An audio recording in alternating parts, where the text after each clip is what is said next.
Halo Sobat Polkesbaya, selamat datang kembali di Cangkruk, Bincang Kreatif Yuk di Polkesbaya. Bersama saya Diah Arumita, hari ini kita kedatangan tamu lagi yang spesial, dosen salah satu jurusan di Poltekkes Surabaya, yaitu jurusan Gizi. Welcome Bu Nurul Hindaryani, SPD MGZ. Siap. Magister Gizi. Ya. Saya panggilnya Mbak Nurul aja ya. Nanti Boleh. ngobrolnya biar lebih santai. Di sini kita ngobrol santai aja Mbak Nurul. Jadi bukan kuliah ya. Jadi nanti kita ngobrol yang simple-simple aja, berbagi tips kesehatan. Seperti itu. Nah, sebelum berbincang lebih lanjut dengan beliau, hari ini saya tetap minta dukungan teman-teman untuk dukung channel YouTube Poltekkes Kemenkes Surabaya di @polkessurabaya melalui subscribe, like, dan share video-video kami. Nah, sekarang saya ke Mbak Nurul. Nah, Mbak Nurul, sebagai nutrisionis nih Mbak, saya mau tanya dulu yang selalu berputar di pikiran saya tentang diet nih Mbak. Orang awam termasuk saya gitu biasanya tuh mikir diet itu untuk menurunkan berat badan. Nah itu benar nggak sih? Iya. Oke, baik. Jadi di kalangan masyarakat ya biasanya berkembang, saya mau diet karena badannya gemuk begitu ya. Itu memang persepsinya mereka. Tetapi ya nggak 100% salah dan nggak 100% benar gitu ya. Jadi diet itu macam-macam, Bu Dia. Yang pertama ada diet yang tadi itu menurunkan berat badan. Kemudian ada lagi diet untuk kesehatan. Ya, jadi kan ada banyak masyarakat yang sudah terkena penyakit di PTM atau penyakit yang tidak menular seperti hipertensi, DM. Nah, itu kan butuh diet juga. Jadi nggak harus menurunkan aja. Jadi diet itu luas gitu ya Mbak ya, bukan hanya berarti untuk menurunkan berat badan. Nah, kalau saya kurus, diet nggak harusnya? Nah, kalau itu kita lihat kebutuhan diri sendiri dulu. Jadi saya lihat dulu apakah Mbak Dia itu sudah ideal apa tidak berat badannya, terutama status gizi. Jadi dilihat dari status gizinya ya. Performa tiap orang nggak sama. Berarti diet itu sebetulnya adalah apa? Pola makan atau apa Mbak arti yang benar itu? Karena kalau saya sekarang ya masih berpikiran diet itu apa sih? Diet tuh ngurusin badan gitu. Jadi diet itu sebetulnya dari bahasa Yunani India sana ya. Jadi artinya prinsipnya itu adalah menata makan. Jadi bagaimana caranya sih kita harus membuat penataan makan yang sesuai. Nah, diet itu sebetulnya tadi kurang satu ya. Jadi ada satu lagi itu untuk diet yang seperti kebiasaan, kemudian di lingkungan ya biasanya itu disebut seperti kayak diet vegetarian. Memang mereka nggak suka hewani dan sebagainya. Jadi diet tadi itu ada 3 itu. Jadi bagaimana misalkan yang sebenarnya yang benar yang mana sih? Tadi pertanyaannya sebetulnya semuanya benar ketika melakukannya benar sesuai dengan caranya. Jadi tujuannya untuk apa dulu gitu. Tadi kan yang pertama diet untuk menurunkan berat badan. Nah, berarti tujuannya ya harus fokus ya untuk pengurangan apa yang membuat berat badan kita nambah gitu. Kemudian kalau yang diet yang kedua untuk kesehatan, tadi yang untuk segala macam penyakit-penyakit. Nah, itu juga harus ada tujuan masing-masing dan itu diterapkan sesuai dengan tujuan dietnya sehingga apa yang diinginkan itu bisa tercapai dan tidak mengganggu kesehatan mereka yang berdiet. Itu yang paling bagus. Paling bagus ya. Jadi diet disesuaikan dengan tujuannya gitu. Misalnya diet untuk menurunkan berat badan ya berarti fokus. Dia tuh kelebihan apa berarti harus dikurangi apanya gitu. Kalau misalnya diet untuk kesehatan ya dilihat lagi misalnya penyakitnya apa karena orang yang misalnya penyakit diabetes mungkin dietnya beda dengan yang penyakit jantung, beda lagi dengan yang penyakit hipertensi gitu ya. Jadi kesimpulannya adalah diet itu tidak semata-mata menurunkan berat badan. Soalnya kadang tuh orang kalau melihat saya gitu Mbak Nurul, Mbak nggak perlu diet kan sudah kecil. Nah, padahal tadi kalau saya menyimpulkan dari Mbak Nurul kan diet itu artinya menata makan. Nah, bisa jadi ketika diukur indeks saya kurang gitu ya, sehingga harus menata makan atau diet untuk mencapai atau meningkatkan berat badan ideal gitu ya misalnya. Contohnya misalkan kalau yang status gizi kurang itu diberikan energinya tinggi, proteinnya tinggi, nah seperti itu. Terlebih-lebih pada balita. Itu ngefek nggak Mbak kalau misalnya status gizinya memperbaikinya di balita dan di orang dewasa gitu? Maksudnya untuk penerapan dietnya sangat ngefek. Ngefek ini maksudnya itu tadi kembali lagi sesuai dengan tujuannya. Jadi kita lihat dulu kebutuhannya berapa. Nah kalau kebutuhannya misalkan ya 1800 contohnya kilokalori. Nah kalau kita berikan di bawah itu ya tentunya akan kurang sekali. Kemudian kalau terlalu melebihi, padahal dia kebutuhannya cuma segitu, kita kasih 2000 lebih misalkan. Nah itu pastinya akan bocor lewat. Nah jadi nggak sesuai begitu. Jadi yang benar bukan yang mana diet yang benar, tetapi sesuai dengan tujuannya, kemudian apa yang ingin dicapai dan yang diet itu dalam kondisi tetap sehat. Nah begitu. Jadi kadang kan orang ada yang sampai nahan-nahan makan, nggak sarapan, nggak makan malam. Nah benar nggak diet dengan tidak sarapan dan diet dengan tidak makan malam itu? Ya itu kembali lagi. Nah itu kembali ke tujuan lagi Mbak ya. Jadi gini, kalau sarapan itu ya Budi ya biasanya kan sarapan kita enak. Kalau sarapan itu fungsinya adalah pada saat kita kegiatan pagi, bangun tidur tuh kita puasa kan. Nah itu jadi puasa paling tidak kan antara ada sampai tergantung tidurnya ya, jadi ada yang 6 jam, ada yang 7 jam kan begitu jam, tergantung tidurnya dia. Nah sehingga ketika pada saat bangun pagi, kalau selama dirasa tubuhnya ini masih nggak ada rasakan lapar, kemudian nggak ada rasa pusing, keringat dingin dan sebagainya, mungkin itu bisa jalan ya, tidak usah sarapan. Nah kemudian ini yang dikatakan benar misalkan seperti itu, tidak makan pagi benar gitu ya. Tapi ya itu tadi kembali lagi, apakah dia ketika kita kan ada perjalanan ya, terutama kayak saya perjalanan motor itu kan membutuhkan energi juga ya, karena jauh konsentrasi gitu ya. Konsentrasi, jadi sehingga sampai kantor sudah lapar saya biasanya seperti itu. Nah itu langsung kita makan. Jadi kita butuh memang untuk pagi untuk makan karena untuk kebutuhan kita sendiri.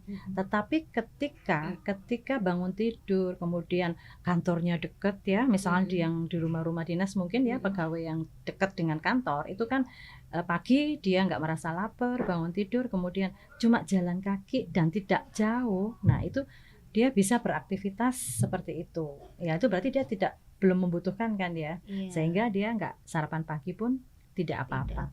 Tetapi ada lagi yang dikatakan salah jawabannya, artinya bukan masalah salah atau benarnya Mbak Dia, tetapi kurang tepat begitu, lebih tepatnya seperti itu. Nah ketika bangun tidur sudah merasa lapar, kemudian dia juga sebagai pelajar ya tentunya mau ujian, nah itu sangat-sangat membutuhkan sarapan intake gitu ya, kalorinya dibutuhkan karena dia sangat membutuhkan energi dan juga karena untuk fokus gitu-gitu betul, kan juga konsentrasi. Karena sekali lagi kalau UAS ya, mengerjakan UAS kemudian aduh perutnya sudah keroncongan ya, gimana mau mikir, sedangkan ini sudah keruk begitu di perut ya, mungkin dia fokusnya jadi terpecah. Iya, kalau lapar itu ya jadi nggak fokus. Betul. Gitu. Dan kadang pusing gitu. Ada orang yang kalau sudah lapar pusing. Nah itu lebih-lebih kalau sudah pusing berarti kan kadar gula darah yang ada itu sudah mulai turun. Nah itu bahaya sekali. Kalau dia sudah mulai keringetan, kemudian gemeter, kemudian deg-degan, nah itu harus segera diberikan karbohidrat yang istilahnya kadar gula lah untuk menambahi energinya dia. Jadi jangan sampai drop di situ. Nah Mbak, kadang ada kan orang yang merasa cukup sarapan itu dengan minum teh atau minum kopi. Jadi lebih baik nggak makan nggak apa-apa, tapi harus minum teh, atau nggak makan nggak apa-apa tapi harus minum kopi. Kan ada yang seperti itu gitu. Nah itu tepatkah atau seperti apa? Oke, untuk pagi ya. Pagi. Jadi kembali lagi tadi ya. Jadi ketika seseorang itu sudah biasa, nah itu bisa lah biasa kadang-kadang juga seperti itu ya kan. Jadi mereka itu mengkondisikan dirinya ya itu pagi harus ngopi. Kalau nggak ngopi itu ada yang gandengannya sama smoke area kayak gitu ya. Nah itu biasanya dia merasa tenang kalau seperti itu, kalau sudah ngopi ya, atau kalau sudah ngeteh. Nah itu bisa konsentrasi. Nah sebatas kembali lagi dia tidak merasakan gejala-gejala yang misalkan saya lapar, kemudian gemeter tadi ya, kemudian nggak bisa fokus dan sebagainya, itu masih boleh-boleh aja sih. Nah tetapi kebiasaan-kebiasaan seperti itu sebetulnya juga kalau dalam kesehatan kurang tepat ya. Iya, kurang tepat. Jadi karena gini, kadang misalnya ibu saya pun ini, pokoknya kalau belum ngeteh itu seperti belum bisa memulai hari gitu. Jadi enggak apa-apa enggak makan, yang penting ngeteh gitu, teh panas gitel kalau orang Jawa ya. Terus yang penting manis panas, ya, kental, mau manis gitu. Nah, padahal di usia-usia yang di atas sudah pensiun ibu saya gitu. Ya, di atas pokoknya sudah purna, apalagi purna ya, lansia ya, masuk ke lansia itu memang sebaiknya kan GGL Mbak Dia. Apa itu GGL? Kalau GGS itu kan ganteng-ganteng serigala. Aduh, itu tahun kapan itu? Kalau GGL? Kalau GGL ini sekarang sudah mulai booming loh Mbak. Jadi kita harus mengurangi gula, garam dan lemak. Usia lansia ya. Tapi jangan salah, itu juga masih sudah lama, prediksi yang lama ya, yang lansia. Kalau sekarang Mbak Dia, kalau kita lihat dari hasil SSGI, ya itu malah sudah mencapai batas-batas remaja. Jadi usia bahkan kalau dibilang 14 itu remaja juga ya, masih masuk remaja ya, tapi bisa dikatakan juga dia masih anak ya gitu. Nah itu anak sekolah kan, masih di anak sekolah ya, itu mulai sekarang sudah tinggi konsumsi untuk gulanya karena sekali lagi pemilihan jajanan ya, minuman. Sekarang kan minuman instan.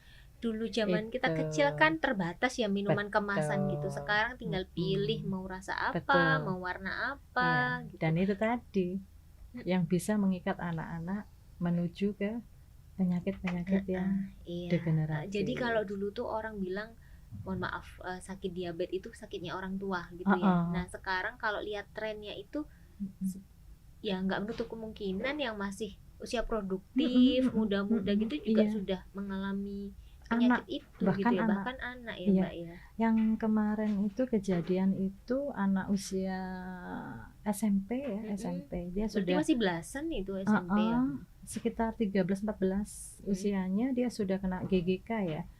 Nah, GGK sekarang itu apa? Semua ada GGS, GGL, GGK, gagal ginjal ya. Jadi itu juga kemungkinan dari makanan atau dari pola hidup yang seperti. Jadi dia enggak pernah minum air putih.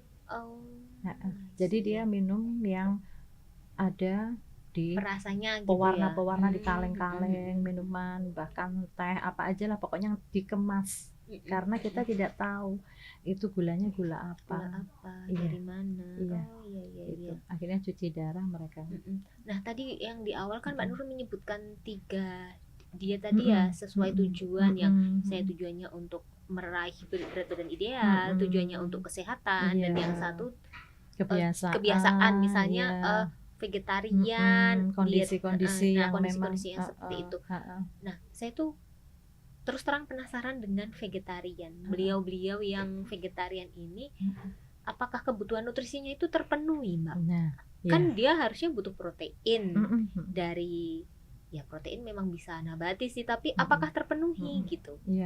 Iya itu kita itu memang banyak sekali ya Mbak, apa yang diinginkan manusia itu sebetulnya sih ya bukan kita sebut neko-neko, tapi memang namanya manusia pengen coba-coba, pengen yang seperti ini seperti itu. Tetapi memang kalau kita lihat pada diet yang vegetarian itu dia mencukupi, tadi sudah disebutkan sama Mbak Dia, di samping seratnya dia bagus ya, kemudian vitaminnya juga dia bagus, tetapi jangan lupa walaupun mereka mempersiapkan protein nabati, itu perbandingan protein nabati dan hewani itu sangat jauh. Jadi kalau dimanapun kalau nggak seimbang, nah itu akan kesulitan. Jadi contoh ini ya, saya kalau makan dengan ikan atau hati ayam ya, hati ayam tuh satu kan kecil ya Mbak Dia, satu itu. Kalau saya memenuhi protein yang di hati ayam ini dengan nabati. Tempe itu bisa saya makan 4 potongnya, jadi 4 kalinya. Nah seperti itu, 4 sampai 6 kali. Beliau-beliau yang vegetarian ini memenuhinya melalui protein nabati, tapi ya otomatis konsekuensinya di porsinya ya, porsinya akan lebih banyak di protein nabatinya itu dibandingkan ketika protein yang dihadirkan itu protein hewani gitu ya. Ya jadi sudah terjawab sih, tapi maksudnya tapi boleh dilakukan ya untuk gini ya. Di vegetarian Mbak Dia itu ada beberapa vegetarian, jadi nggak hanya dengan sayur saja, ada yang sayur dengan telur, ada yang sayur dengan susu, ada yang sayur dengan ikan. Nah itu yang benar. Jadi kita cari, artinya kita lihat komposisi mana yang menyerupai makanan seimbang tanpa merubah vegetariannya. Nah itu tadi salah satunya, kan ada lakto-ovo, istilahnya seperti itu. Jadi saya menyebutnya yang masyarakat yang awam biar tahu aja. Jadi ada sayur, vegetarian itu kan sayur-sayuran dan buah ya, serat, kemudian ditambah dengan susu, ada yang begitu, kemudian ada yang ditambah telur, ada yang ditambah dengan, tapi masing-masing, jadi tidak semua dimakan begitu. Jadi ada yang sayur dengan telur, ada yang sayur dengan susu, ada yang sayur dengan ikan, jadi seperti itu. Jadi tinggal memilih aja kita komposisi mana yang mendekati dengan makanan gizi seimbang. Nah, itu jadi tetap boleh akhirnya itu harus seimbang ya. Boleh memilih kembali lagi. Misalnya memilih untuk menjadi vegetarian enggak apa-apa, tapi yang penting gizinya seimbang. Seperti itu ya. Nah, sekarang kan ada tren juga diet nggak makan nasi. Nah itu gimana? Ya nggak apa-apa Mbak Dia, kan kita sudah nyiapin nih ahli gizi, nggak kalah kok. Jadi artinya begini, ketika dia berusaha untuk tidak makan nasi, ada bahan penukar. Nah, jadi ada padanannya, misalkan 1 gelas nasi. Itu kalau kita nggak makan nasi ganti ubi misalkan. Kita jadi berapa ubinya? Oh 2 sedang. Kalau ganti kentang, oh jadi 2 sedang. Kalau ganti mie 75 gram dan sebagainya. Itu kami sudah siap ready. Oh gitu. Yeah. Jadi boleh digantikan tapi takarannya menyesuaikan gitu. Betul, ya Mbak, kandungan daripada karbohidrat yang kita butuhkan 1 porsi. Contoh, kalau kita sekali makan itu kan butuhnya itu kan 100 gram beras misalkan seperti itu. Nah berarti kandungan di dalam 100 gram beras itu karbonya diganti dengan apa ya yang sama. Nah, kalau misal kita pengen mie, ya mie-nya berapa tadi, seperti itu. Kandungannya ya Mbak, bukan takar ukurannya. Enggak, maksudnya kalau gini, ukuran berbeda. Misalnya nasi 100 gram ya tak ganti kentang 100 gram. Tidak seperti itu kan? Enggak. Kalau misalkan energinya beras 100 gram itu kan 360. Kalau kita ganti dengan ubi itu bisa 2 potong sedang, kentang 2 potong sedang, kalau mie bisa 75 gram. Nah seperti itu. Jadi ada sendiri. Nanti kita lihat ada daftar penukar namanya. Begitu. Jadi kan kadang ada orang Indonesia nih yang kalau belum makan nasi itu ya belum makan gitu. Itu karena culture kan ya, budayanya orang Indonesia. Sedangkan kadang kalau kita ke luar negeri mungkin susah menemui nasi di sana. Nah kan ada padanannya. Jadi karbohidratnya bisa digantikan sama yang lain itu tadi ya, asal kalorinya ya Mbak ya, sama nanti. Jadi apa sih kalau misalnya kita makan roti itu kira-kira 4 slice. Jadi gini Mbak, kadang misalnya saya nih sarapan pagi roti 2 lembar gitu, roti tawar 2 lembar, kemudian atau nasi, lauk, sayur gitu. Nah kadang itu saya merasa kalau makan roti itu ya belum kenyang, nggak sarapan. Itu hanya perasaan aja atau gimana? Atau ya perasaan aja karena budayamu itu kalau makan itu nasi gitu. Iya, memang sugesti ya. Nah, sekali lagi kita kayak sugesti. Jadi kalau sudah kebiasaan aku engkau kuat enggak yo sahur kalau enggak makan nasi. Ada yang begitu kan? Ya, nah itu sebenarnya sugesti dari perasaan sendiri. Sebetulnya kalau ketercukupan itu sesuai, nah itu enggak masalah Mbak Dia. Walaupun makan roti kalau kebetulan kan satu lembar roti itu kan 20 gram. Nah, kalau kita makan 4 slide aja sudah berapa kan begitu ya, 80 gram. Nah, 80 gram sudah sesuai dengan setara dengan beras tadi. Beras yang 100 gram tadi ya. Tapi kadang orang Jawa ya itu tadi sekali lagi aku gak wareg. Nah, iya, gitu, kadang-kadang betul. Begitu. Merasa ya belum makan. Kalau roti itu cuma kalau di Indonesia itu mungkin sebagian orang masih berpikir roti itu camilan. Betul. Kayak snack gitu ya. Snack ya, bukan main course gitu kan. Bukan makanan pokok gitu. Iya. Padahal kalau satu burger itu sudah. Iya. Nah, kadang masih burger pakai nasi, pakai ayam lagi gitu. Iya. Kadang-kadang kalau yang lucu itu beli mie goreng nih, itu pakai nasi. Nah, kadang anakku itu bekal minta nasi lauk mie goreng. Ya, kadang-kadang seperti itu ya, masih. Terus ini kadang orang kita itu makan steak, di situ kan sudah ada sayurnya, ada kentangnya. Harusnya kan karbonya dari kentang itu. Tapi masih pesen nasi lagi gitu betul, kan. Memang. Dan ya karena nggak kebiasaan makan ikan banyak, Mbak. Porsi kalau di steak itu kan beda. Kalau kita paling pol 50 gram, nah artinya seperempat itu udah diumpapat. Tapi ketika makan di steak itu kan seperempat dimakan sendiri. Nah, itu kayaknya kok untuk satu orang ya 250 gram. Betul, kan kayaknya gitu, saya nggak makan nasi ini berarti. Padahal sebetulnya sudah terpenuhi dari situ gitu ya. Nah, itu yang belum banyak orang sadari gitu, Mbak. Nah, karena kalau saya lihat ya mungkin di keluarga saya juga ya, Mbak. Makan itu mengenyangkan ketika nasinya banyak.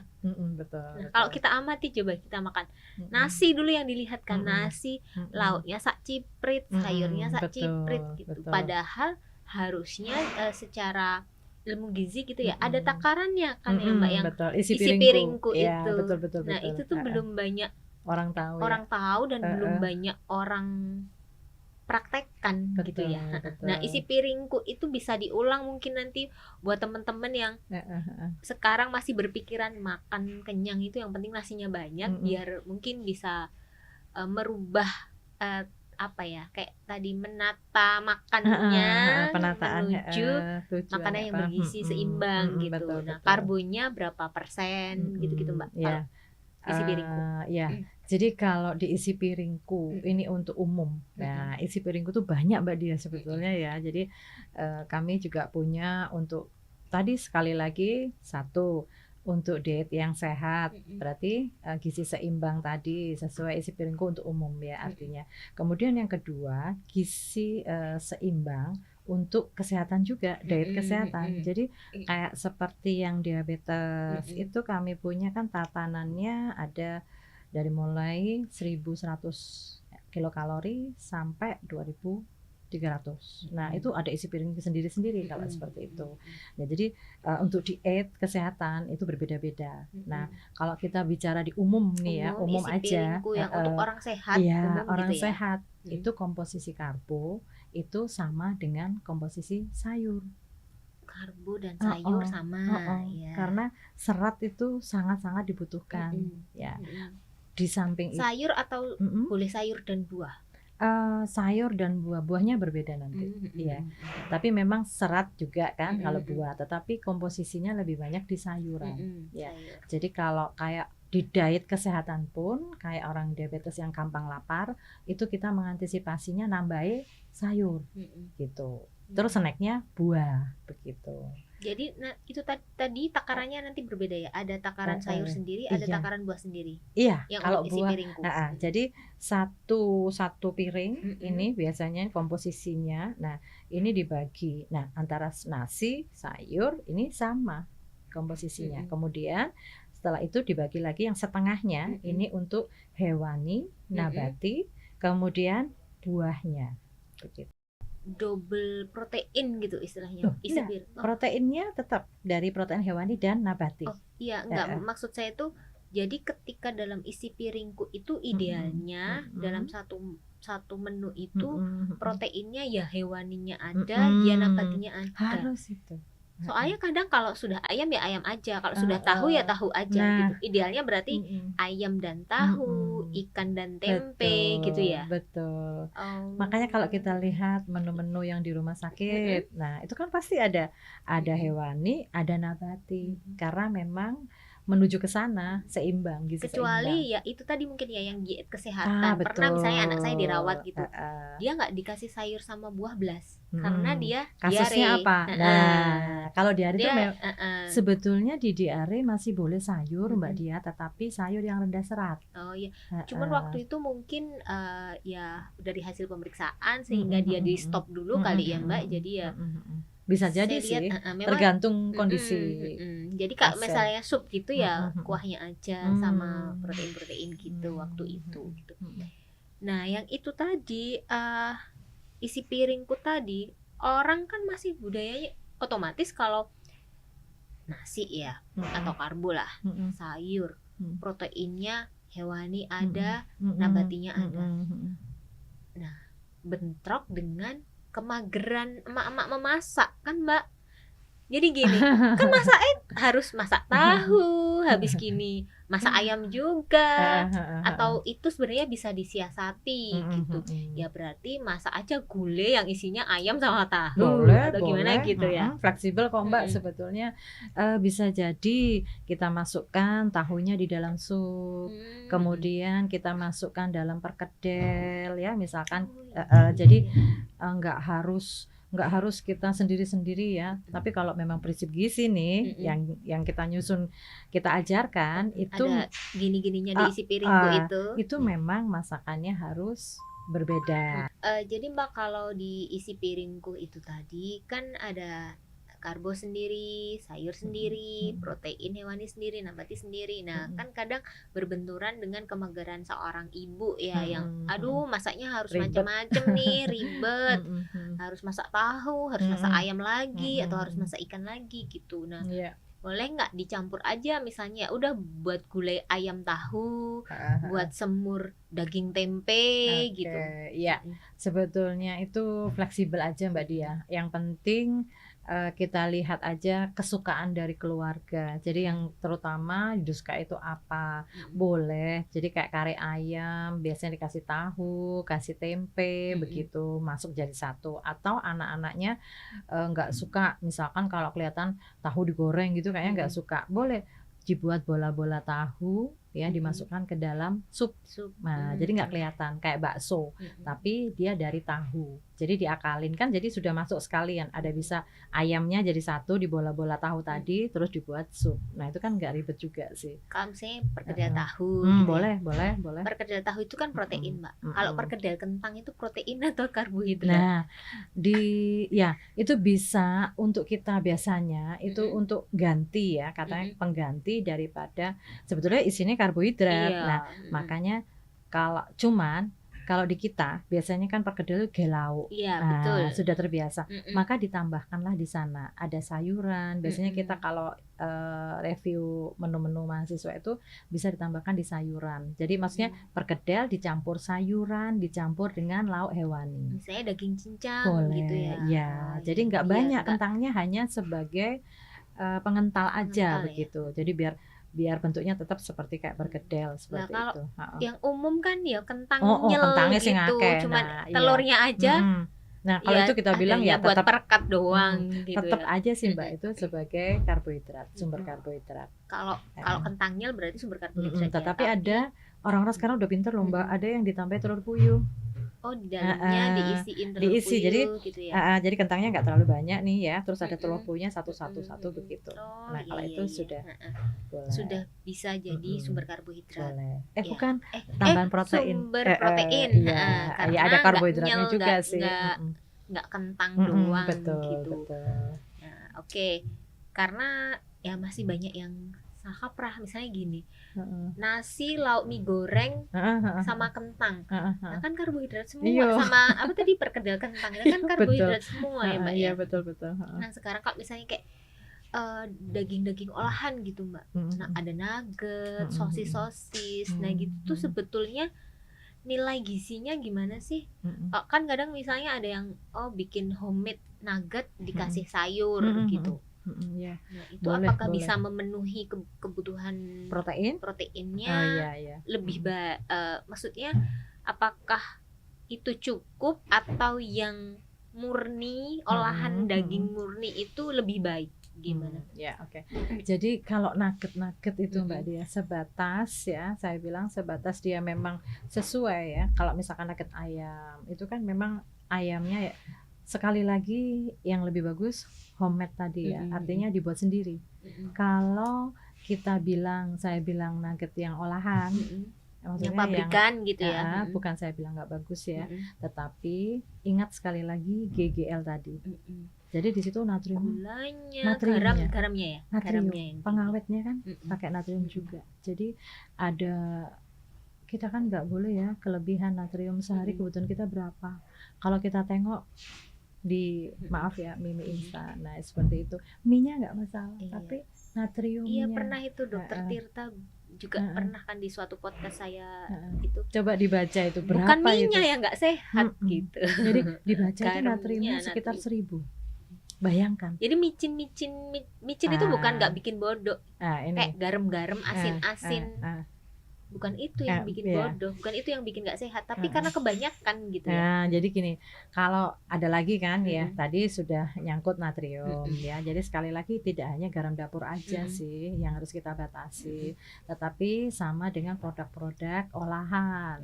Nah, olahan ketika bukan dibuat sendiri, bukan dibuat di rumah, bukan ibunya yang masak. Nah, itu pastinya banyak tambahan-tambahan, di samping ada rasa gurih, kemudian ditambahkan lagi ben awet. Nah, itu sudah berapa natrium yang masuk di situ.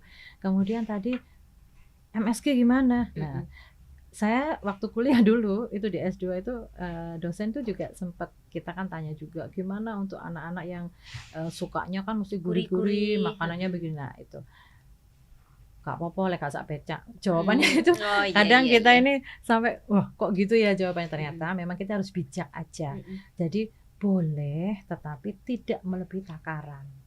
Kan semua ada batas ambangnya. Nah, itu yang aman berapa. Nah, ya boleh, apapun boleh. gula itu tadi ya nggak apa-apa sebetulnya selama tidak dikonsumsi berlebihan. Betul, ya orang kita kalau minum makan nggak ada gulanya ya hambar kan ya, nggak tidak merasakan kenikmatan makanan ya. Betul memang iya. Tapi kita lihat lagi dalam sehari itu sudah ditata. Oh berapa P atau berapa porsi sih untuk minyak, kemudian untuk gula pasir ya, untuk orang sehat nih ya, bukan diabetes lagi ya. Maksudnya bukan yang sakit, tapi untuk sehat itu pun ada batasannya. Jadi nggak sekedar kita apalagi maaf ya orang Jawa Tengah, nah itu biasanya kan saya itu keluarga saya kan biasanya kan lek gak manis itu ndak sayur-sayurnya manis. Nah, kalau kan dari daerah sana gitu gudeg kan, ya biasanya gudeg, ya. Iya benar. Ya kalau misalnya masa lodeh pun ya roti manis benar, gitu benar. kan. Iya betul ya, itu. Ya budaya sih kalau menurut saya. Itu agak dikurangi. Nah, tadi hubungannya sama makanan olahan gitu-gitu. Nah, sekarang kan yang hits mungkin orang mau simpelnya gitu kan makanan instan nih. Iya, betul. Kemudian apa sih kayak junk food, street food yang cemplung gitu-gitu. Nah, itu tuh tetap boleh. Tapi dibatasi atau sebaiknya dihindari atau bagaimana, Mbak? Ya. Jadi sebetulnya jangan disalahin ya, kasihan ya. Junk food itu sebenarnya nggak salah banget ya. Maksudnya nggak salah 100% juga ya. Jadi tergantung kebijakan sekali lagi. Artinya maksudnya diri kita sendiri membatasinya seperti itu. Artinya begini, junk food kita makan dengan apa dulu? Kan bisa seimbang. Jadi kalau misalkan kita beli nih ya di makanan-makanan yang siap saji itu kan dia juga sudah menyediakan loh, ada sayurnya ya kan seperti itu. Jadi kita combine-nya, pasangannya opo. Jadi tidak misalkan ayam geprek ya wes ayam geprek tuh ambek sekone satu piring penuh sama ayam geprek satu, padahal ayam geprek isinya apa, dagingnya cuma seupil. Itunya tepungnya yang kembang, tepungnya yang banyak sama pokoknya pedes kan itu. Nah itu kita harus mensiasati apa sih sayurannya, rebus-rebusan, lalapannya, kemudian ditambah lagi dengan kacang-kacangannya apa begitu. Jadi temen-temennya itu loh Mbak. Jadi gak cuma sego sama yang geprek kayak gitu ayamnya gitu ya, yang ayam kemul tepung-tepungnya. Jadi lebih banyak daripada ayamnya itu. Kemudian habis minumnya ya Artinya yang ada serat seperti jus ya, misalkan minuman orange juice dan sebagainya, tapi tidak tanpa manis, gula. tanpa, ya nggak harus tanpa, tetapi kita batasi lah. Jadi seperti itu. Nah, karena misalnya gini, kadang kita kalau ke tempat jus ya, walaupun sekarang sudah banyak yang fresh juice, jus apa sih, buah murni gitu-gitu kan sudah banyak juga, tapi masih ada juga yang jus itu dikasih gula lagi, dikasih susu lagi. Nah itu gimana Mbak? Apa enggak gulanya terlalu overload kalau seperti itu? Iya. Jadi saya sering beli, kalau misalkan beli juga gitu, Mbak, kalau udah susu aja, jadi nggak usah pakai gula gitu. Terus kalau gulanya separuh aja, maksudnya gitu. Jadi kita yang harus komen ya. Tapi kalau dari kita, saran kami adalah sebaiknya beli malah jus yang murni ya, yang langsung kita beli dengan buah segar itu, jadi tanpa ada natrium lagi kan. Nah itu. Jadi, ya memang secara harga akan lebih mahal yang jus buah segarnya ya. Tapi kan untuk kesehatan itu jauh lebih sehat daripada yang ditambah-tambah itu lagi. Dan lagi kan kesehatan lebih mahal. Nah kalau kita dibanding berapa sih bedanya, tapi kalau udah kena GGK, kemudian kena diabetes, udah seumur hidup, Mbak. Nah itu yang membuat nggak bisa diulang. Maksudnya betul. Buat benerinnya nggak bisa bagus lagi dari awal gitu kan sulit susah itu ya. Oke. Nah jadi diet itu tidak hanya seputar menurunkan berat badan aja ya ternyata. Intinya menata makan gitu. Dan makan itu tadi Mbak Nurul sampaikan kan harus seimbang, isi piringku. Nah sekarang saya nih, kita kan idealnya makan 3 kali sehari itu benar. Harus seperti itu, pagi, siang, malam itu harus, atau nggak harus 3 kali, yang penting kebutuhan kalorinya tercukupi. Ya, jadi gini, kalau membahas waktu ya, membahas waktu tergantung kembali ke kita lagi ya. Tapi kalau pola makan sesuai dengan anjuran ya, dengan bahkan di kebijakan-kebijakan kami yang kita ini kan di Persagi dan sebagainya, setiap tahunnya kita ini kan. Nah itu, maka untuk pola makan di sini, di orang Indonesia ini ya terutama, adalah 3 kali makan makanan utama. Nah termasuk tadi ya nasi dan teman-temannya itu makanan utama. Kemudian 2 kali makanan selingan. Ini anjuran kecukupan kebutuhan gizi kita. Nah tetapi tidak semua orang bisa seperti itu. Contoh ketika yang diet kesehatan, nah, dia itu nggak bisa makan banyak, tapi kebutuhannya harusnya segitu. Nah, boleh frekuensinya sering, tapi kebutuhannya tetap. Jadi misalnya begini, nggak harus 3 kali makan, karena dia itu makannya sedikit-sedikit. Nah, itu bisa 6 kali. Nah, seperti itu. Tapi untuk makanan porsinya utama dibagi untuk 6 kali gitu ya. Jadi tetap kebutuhannya tetap. Cuman gimana sih caranya, solusinya biar makanan itu bisa masuk. Nah, itu bisa jadi seperti itu, kayak sonde. Itu kan kebutuhannya 1.800 nih sehari, tapi kan nggak bisa Mbak kita kasihkan 3 kali gitu ya, paling-paling siang, malam. Paling-paling 2 jam sekali itu kita kasihkan sekitar 250 cc, itu sudah banyak sudah. Karena energinya berbeda kalau untuk sonde. Ya kembali tergantung tujuan dan kebutuhan itu tadi ya Mbak ya. Ya idealnya 3 kali. 3 untuk kali. Orang sehat 3 kali. Betul. Ya, untuk utama. Gitu. Makanan utamanya 3 kali, snack time-nya 2 kali. Nah di makanan utama itu setelah makan, apakah kan kadang tuh arahnya kalau abis makan tuh minum air putih yang banyak. Nah apakah memang harus air putih, atau boleh jus, atau boleh minuman lain? Ya. Setelah makan utama maksudnya. Jadi temennya makan utama, biar apa yang kita makan tadi itu bisa terserap dengan baik, sesuai dengan fungsinya, tujuannya. Ya itu kan makanan kita tadi ada karbohidrat, protein, ada lemak dan sebagainya. Nah itu sebaiknya memang menggunakan air putih saja ya. Tetapi boleh untuk ditambah seperti kayak jus, itu boleh. Artinya buah-buahan ya, itu boleh. Kalau abis makan besar ngopi. Nah ini. Atau es kopi gitu yang lagi ngetren. Iya. Sekarang ini kayaknya ngetren apa-apa karena dikopiin kan. Apa-apa dikopiin. Makan pesennya es cappuccino gitu. Ya. Terus makan apapun, minumnya teh itu lebih segar. Iya, bahkan kopi atau teh itu gimana? Bahkan anak muda ini sekarang nih, mahasiswa kami juga itu saya lihat sering-sering tuh kalau makan, apa sih itu nak, di kresek kok besar-besar ya. Ternyata apa kalau beli jumbo? Es teh jumbo. Iya kan. Jadi nggak hanya es teh biasa nih, tapi jumbo. Nah, sekali lagi untuk teh itu menghambat penyerapan zat besi ya tentunya. Jadi sayang sekali vitamin C yang ada di makanan yang sudah kita makan tadi jadi satu, kemudian proteinnya juga dia akan berhenti untuk memproses penyerapannya. Jadi sehingga terhambat ya, apalagi dengan kopi juga. Tetapi bukannya kita tidak boleh ya minum kopi, teh. Nah, time-nya aja yang harus diatur. Jadi setelah makan utama minumnya jus boleh, kemudian atau air putih 2 jam 3 jam. Nah, itu kan nyenek. Silahkan mau kopi. Baru tea time, coffee break, tea break gitu ya. Cuman begini, kita lihat kembali kalau kita beli itu ya, sekali lagi itu teh itu kan macamnya banyak banget ya, dan ada rasa-rasa yang sudah manis begitu ya. Nah itu sekali lagi hati-hati, karena kita nggak tahu itu sudah bubukan. Nah, gulanya gula apa? Teh kemasan gitu ya. Gulanya maksudnya gula apa? Kalau teh celup nggak masalah, tapi rasa-rasa tadi itu yang katanya ada campur latte, campur apa, green tea atau dan sebagainya.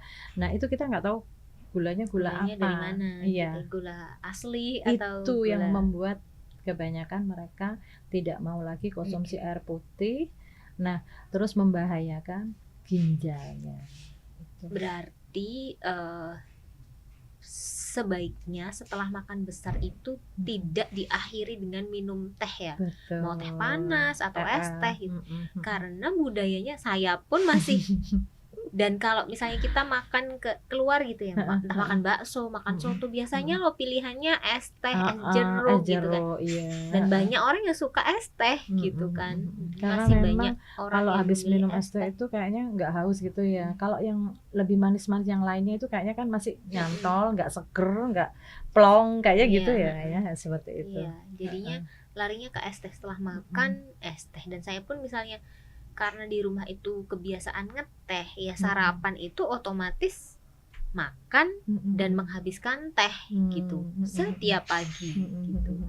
Kadang misalnya makan siang di kantor ya pesen nasi, nanti gandengannya es teh gitu. Apapun makanannya minumnya es teh. Biasanya yang skip teh itu malam, tapi pun kadang malam masih ngeteh juga gitu. Nah malah nggak kepikiran buat snack time tadi yang seharusnya ideal untuk waktu minum teh gitu ya. Malah santai, kita pas santai. Nah itu boleh kita konsumsi kopi, teh itu boleh di sana. Memang nggak ada masalah. Nah, kayaknya yang kayak gitu-gitu tuh perlu dikampanyekan ya. Maksudnya gini bahwa oke, makan besar itu 3 kali idealnya, kemudian ada snack time 2 kali. Berarti kan mungkin kalau dibagi waktu selama 24 jam itu misalnya jam 6, jam 7 sarapan, jam 10 snack time, jam 12 makan lagi, jam 3 snack time, nanti sekitar jam 6, jam 7 makan malam gitu ya.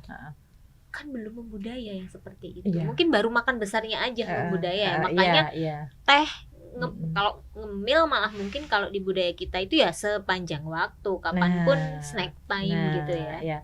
Ini yang membuat penyakit-penyakit degeneratif muncul. Karena begini, tadi kan sudah ditanyakan sama Mbak Dia ya, kalau nggak sarapan tuh gimana sih ya prospeknya. Nah ketika tidak sarapan itu biasanya kan kita lapar. Ini yang salah maksudnya. Jadi kita terasa lapar, tapi kita diemin aja. Enggak nanti aja jam 11-12 karena saya pengen diet ya. Tapi diet yang salah kan. Akhirnya ketika dia padahal dia merasa sudah aduh lapar banget ya, tapi dia dipertahankan. Kemudian sampailah jam 11:30. Nah, ini yang sangat-sangat berbahaya kalau dalam jangka waktu panjang. 10 tahun kemudian itu akan sudah ngefek. Jadi makannya ini seperti balas dendam. Nah itu tidak boleh memang. Ketika gula darah sudah mulai turun, dibiarkan saja. Kemudian dia langsung makan. Nah makan nggak porsi seperti biasa. Jangan-jangan makan paginya tadi itu sama makan siang itu akhirnya jauh lebih banyak saat itu. Jadi karena kan tadi kan aku nggak sarapan, dirapel siangnya 2 kali porsinya gitu. Kemudian apa yang terjadi juga? Oh iya ya, kok masih lapar ya? Akhirnya cemilan masuk. Nah, jadinya kan jadi satu. Padahal jam 10 harusnya dia waktunya snack, tapi lewat karena dia ingin bertahan makannya cuma 2 kali sehari, siang sama malam. Tetapi karena tidak terkontrol banyaknya sehingga gula darah sangat tinggi, nah itu akan berbahaya dalam jangka waktu panjang. Memang berbeda ya makanan dengan obat. Kalau obat alergi langsung kelihatan, tapi makanan itu 10 tahun kemudian baru begitu menyerang organ kita itu. Padahal pelan-pelan gitu ya, pelan-pelan tapi pasti kerasa, loh nggak kerasa tapi pasti kerasa gitu. Memang tapi apalagi ginjal, liver itu kalau tidak parah itu tidak akan terasa, nggak terdeteksi, nggak langsung terdeteksi. Betul, gitu ya. Betul. Dan sekarang kebanyakan itu penyakit-penyakit seperti itu digampangin, katanya paling cuma kena mah, tapi padahal sebenarnya sudah masuk ke liver. Banyak yang seperti itu. Bahkan usia berapa itu tetangga itu 35 atau berapa itu sudah kena CA. Liver ya, hati. Jadi ya, CA hati. Jadi kasihan sekali seperti sekarang itu. Tuh mungkin ya pola makan, Betul. apa yang dimakan juga. Kalau inget-inget zaman dulu, zaman saya kecilan, saya kan hidupnya di desa ya Mbak. Mungkin akses ke jajanan, akses makanan gitu, apalagi yang instan kan juga nggak semasif sekarang. Inget zaman dulu tuh misalnya, dan rata-rata orang kan bekerja dia bertani gitu-gitu. Nah itu ya tadi yang Mbak Nur sampaikan, makan itu kan pagi sarapan. Terus kalau inget dulu mbah-mbah zaman dulu itu jam 10 itu ngirim ke sawah, yang kayak jadah, maksudnya yang snacknya gitu, dan snacknya juga gitu-gitu yang kan. sehat-sehat ya, jarang goreng-gorengan gitu, itu jarang. Jadah, getuk ya, atau mungkin ubi rebus gitu-gitu. Nah nanti baru jam 12 itu ngirim lagi yang makan besarnya. Nanti jam 2 sore itu ngirim lagi yang jajanan lagi gitu. Jadi memang sebenarnya malah orang dulu tuh sudah menerapkan pola makan itu tadi ya, yang sehat, yang benar sebenarnya. Pembagian waktu makan besarnya kapan, snack time-nya kapan gitu. Terus isinya makanannya juga kalau kita lihat sayur-sayuran semua, terus tanpa bahan-bahan yang olahan dari pabrik. Kadang-kadang kan mereka jarang tuh Mbak menggunakan ya semualah yang dan produk-produk. Dan nggak ada yang frozen, nggak ada yang pengawet-pengawet karena itu. Dulu mungkin orang belum punya lemari es gitu kan, jadi ya fresh diolah, beli sedikit, dimasak, habis ya sudah. Kalau kita kan sekarang teknologi itu bagaimana membuat umur panjang pada bahan-bahan yang basah, kayak ayam misalkan. Kalau 1 ekor ayam dibiarin aja di kulkas kayaknya kan sebentar harus habis, kalau enggak dia rusak, busuk. Nah itu gimana ya caranya biar dia bisa tersimpan panjang 1 bulan, 2 bulan. Nah itu yang sekarang dibikin agar gitu. Tetapi kalau tanpa pengawet itu masih enggak apa-apa ya, masih aman ya. Tapi di mana sih yang ada tanpa pengawet? Nah sekarang tuh karena ya itu tadi Mbak Nur sampaikan, teknologi ya, orang sekarang gimana mau bagi waktu, orang bekerja mungkin kadang udah kelupaan kerja, akhirnya makannya dirapel. Betul. Orang snack time yang idealnya ada jamnya juga dengan kemudahan teknologi, tinggal pesen online, GoFood seperti itu dari ojek online atau apa seperti itu kan, memudahkan kapan-kapan, bahkan tengah malam kelaparan, akhirnya kan online seperti itu. Itu sih, jadi mungkin perubahan budaya juga. Dulu kehidupan kita seperti apa, sekarang dengan kemudahan teknologi yang memang mungkin memberikan dampak positif juga, kemudahannya. Di samping juga tadi misalnya kayak teknologi yang bisa memperpanjang usia makanan, tapi ternyata juga ada dampak negatifnya juga. Betul. Dari situ ya, gitu mesti ya. Semua perkembangan pasti ada positif dan negatif, makanya sekali lagi kita harus bijak. Itu aja sebagai ibu, sebagai dosen gizi juga, kayaknya memegang beban juga ya kalau kita nggak bisa nerapin hal-hal seperti itu. Sebetulnya kalau kita jalanin Mbak Dia seperti biasa ya, maksud saya nggak usah terlalu kita mentarget yang tinggi-tinggi ya. Yang penting untuk diri kita sendiri kita terapkan, keluarga, nah itu insya Allah ringan. Jadi nggak beban gitu maksudnya. Ya betul sekali, dari diri sendiri dulu ya, menyadari, melakukan, mempraktikkan. Jadi ketika kita itu menyampaikan ke orang, memberikan contoh itu tidak asbun aja gitu, asal bunyi nggak gitu. ngelakoni kok bisa ngajarin gitu betul, ya Mbak ya. Itu biasanya seperti itu. Nah terakhir nih Mbak, boleh nggak, tadi kan yang kita bahas awalnya ini diet ya, tentang diet yang kadang pemahamannya salah kaprah di masyarakat. Tips diet sehat itu seperti apa, bisa diulang kembali, digarisbawahi, disampaikan kepada teman-teman kita yang menonton podcast Poltekkes Surabaya. Cangkruk. Iya, siap ya. Jadi sebetulnya simpel aja sih apa tips-tips kita untuk sehat ya.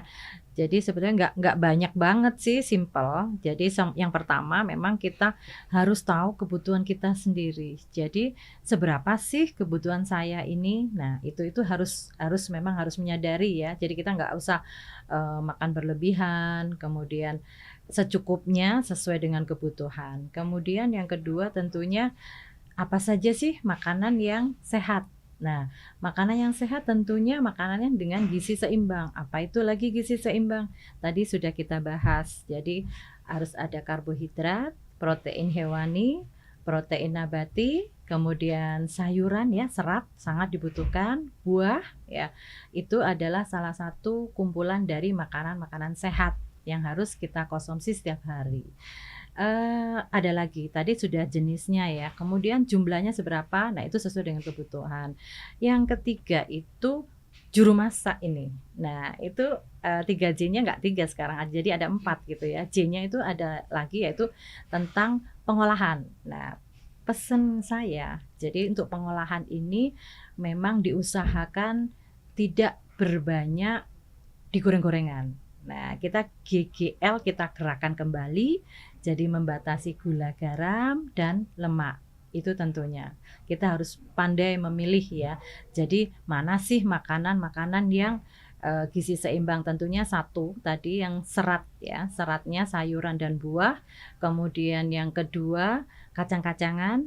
Kemudian untuk lemak atau minyak itu sebetulnya kita tidak banyak bisa memilih ya, karena di masyarakat menengah ke bawah itu biasanya minyak itu merupakan sesuatu hal yang mahal ya harganya, di samping harganya maka harus bijak penggunaannya, tidak perlu banyak-banyak kalau menggoreng, kemudian 1-2 kali pemakaian harus dibuang. Jadi tidak menyisakan lemak-lemak jahat di situ. Itu saja konsepnya. Kemudian jangan lupa minum air putih ya.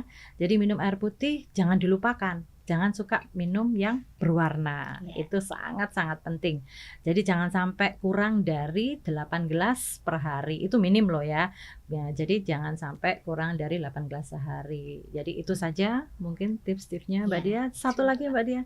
Jangan suka mager aja ya. Oh iya. Makan jadi sehat, seimbang, olahraga. Aktivitas fisik ya Mbak ya. 30 menit aja, nggak usah lama-lama begitu. Jadi di sekitar kita aja. Gerak apa aja, yang penting semuanya tetap rutin dilakukan, kemudian kita melakukannya itu senang, tidak merasa terbebani, sehingga itulah diet yang benar. Begitu. Terima kasih. Ya. Terima kasih Mbak Nurul sudah berkenan hadir di Cangkruk ya, sudah memberikan insight, memberikan pencerahan bahwa diet yang benar itu seperti apa dan diet itu sebenarnya apa sih gitu. Tidak mispersepsi bahwa diet itu bikin kurus atau menguruskan berat badan. Tidak sesederhana itu saja, tapi diet itu bisa diartikan lebih luas lagi, yaitu menata pola makan, mengatur pola makan seperti itu. Terima kasih sekali lagi kehadirannya. Sama-sama. Dan bagi sobat Poltekkes Baya, sampai jumpa di episode selanjutnya. Jangan lupa sekali lagi saya ingatkan buat subscribe, like, dan share video-video kami biar nggak ketinggalan info seputar kesehatan atau info-info lainnya dari Poltekkes Kemenkes Surabaya. Dadah. Makasih Mbak. Oke, sama-sama. Nanti kapan-kapan kita ngobrol-ngobrol lagi. Siap.